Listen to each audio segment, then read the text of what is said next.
10-minute Tech Monday, and I apologize for being a little bit late. Someone was in the conference room and they needed some technical assistance, so I was there for them. I'm going to actually put in a headset to, we'll see how it goes, because I don't want to yell. And then I do have some stuff going on in the background in my auditorium. Okay, so let's see how we do. Okay, headphone, headset. Okay, all right. So hopefully you can hear me now that I have my headset in, my handy dandy. So today I was thinking we would talk about photospheres.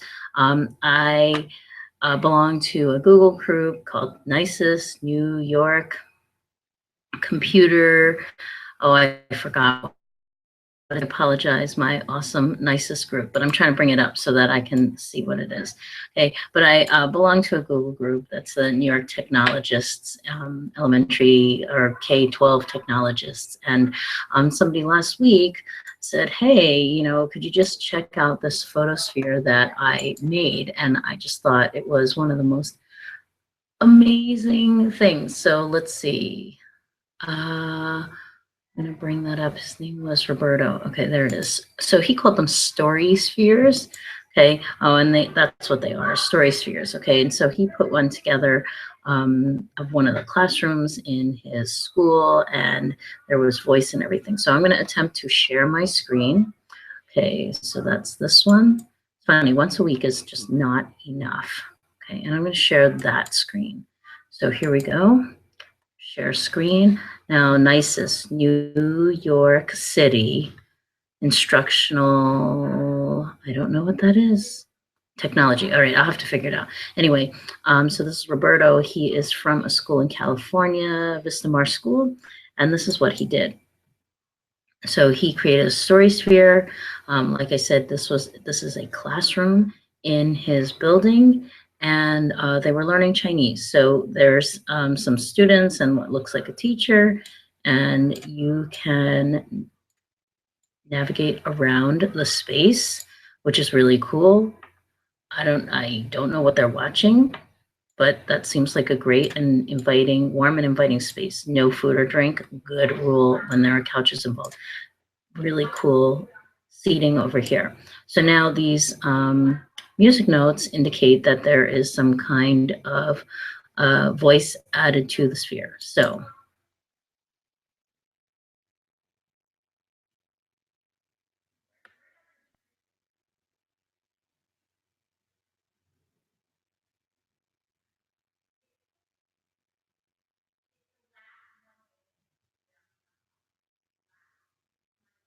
okay, so they are speaking Chinese, and it was kind of cool for me to hear it because I can understand Chinese, but I don't speak it very well. So this is a student.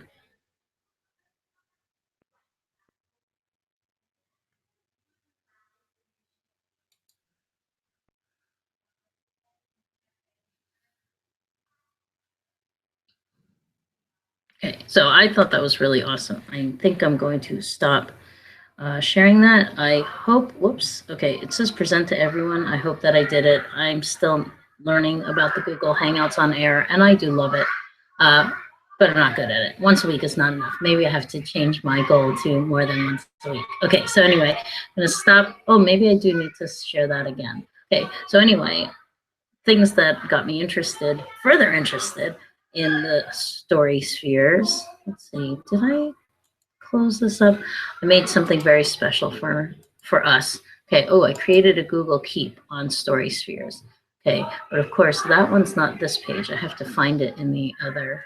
I have two accounts open right now, right? Always. Okay, so Keep, Google, and I'm going to open and then share those resources with you also. Okay, so of course I was like, oh my gosh, now that I have this photosphere, I know what photospheres are. I need to learn more about them. So let me go back to this. That's not it. Oh boy, that's not it. There I am. Okay, so screen share. Let me pick this one and share it. Here we go. Okay, so here's a Google Keep on Photospheres. So Google Sites, or Google has a site on Photospheres, okay, and how to make one, storytelling with Google Maps, all of these very interesting and awesome tools. Now, the thing to keep in mind here is that this photosphere, this one looks like it's made with, it looks like it's made with an iPhone, but I think really it is made with an Android, because one of the things that I'm using for the Photospheres is Bubbly, and it stores everything in the cloud. So that's a little bit problematic because you can't upload it to Google Street View. Okay, so what I'd love to have is the Ryko Theta. Those are, I think the new one is 350, and the older version with less features. And I guess the main less feature that it does not have is video, so it only takes stills. You got to excuse the background noise. I'm sure you can hear that. That is I think it's a drama class after school in the auditorium. Okay, so again, here we go. That is the Google site. Yeah, there it is. Okay, and then we have using Street View to create a photosphere. So there's a support page on Google for you to do this. I tried last week. So the thing that I was not able to do is create a photosphere. I'm going to have to try that out again. So here we go. I'm going to try this. I'm going to go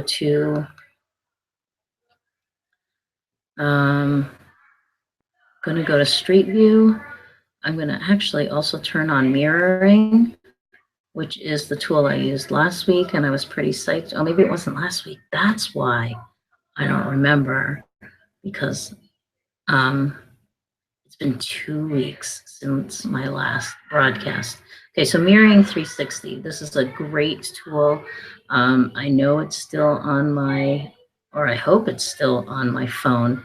Last week I was at Worlds, cheerleading Worlds, and in order to make space on my phone, I went ahead and deleted all non-essential apps. So mirroring might have been one that got deleted. So let's see what happened. Yes, it was. All right. I cleaned up my phone very well. So what I'd like to do is I wanted to do a street capture. I tried a few things. I know that it would be fantastic, but just based on what happened with what I saw with Roberto's photosphere, that he's and I just think that there's so many applications for that. Like you could go on a field trip and you could have all the kids take a photosphere of somewhere that they are, or you could do a collaborative kind of project so that you could see where all these different views are. So the idea that I had was we do a Hudson River project, and my school's in Manhattan, so we go to 79th Street Boat Basin.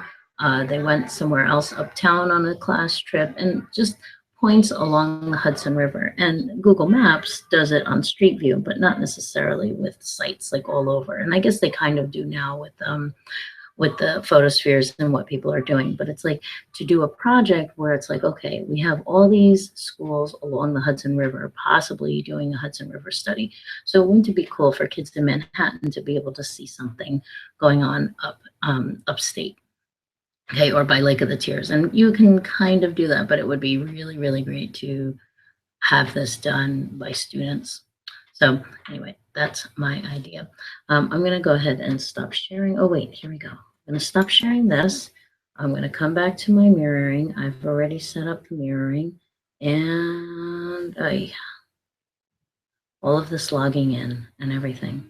Create, sign in. Okay, I hope that I know my account information.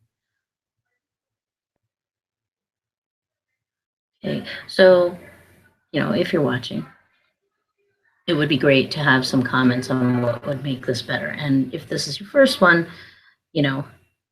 thanks for what happened here. I don't want to create an account. Okay, so anyway, this is going to give me trouble. I'd love to have some comments on what would make it better. I mean, I just feel like, broadcast something that I found interesting from the week before. Things don't always work. Like I got bumped out of my room by accident up there.